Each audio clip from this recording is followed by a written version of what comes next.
This time, masasabi ko po talaga na Jomcar po ay sobrang siya yung nangunguna talaga. Wag po tayong magtampo or maghinanakit. Pero sa totoo lang, of all time, no, sa ngayon, Jomcar talaga yung na-overtake na niya yung mga previous love team natin.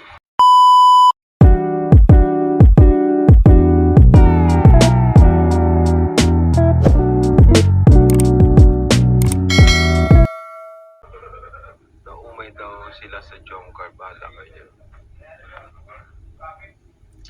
I think hindi naman po sila naumay sa Jomcar kasi kung pagbabasehan natin yung views, ganun pa rin po, habang actually nagugulat pa rin, kasi ang Jomcar kahit part 40 plus na, yung views niya na 700k pa rin, na 800 and not even na 1 million po.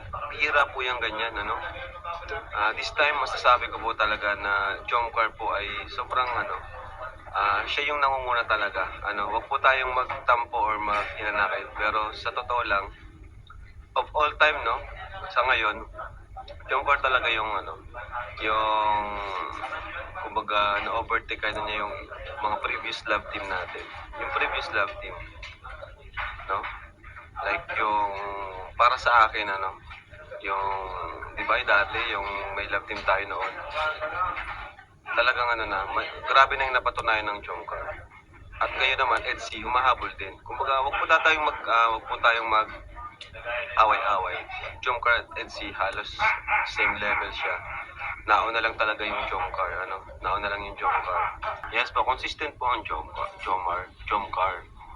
At yun nga po, ko doon, pinagtataka ko rin na hanggat ngayon, part 44 na, grabe pa rin yung views,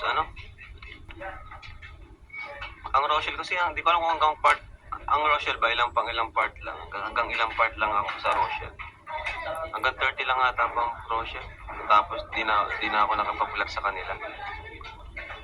Kaya, yun, masasabi ko na sa love team, sa channel ko, Jomcar yung nakapag ng record.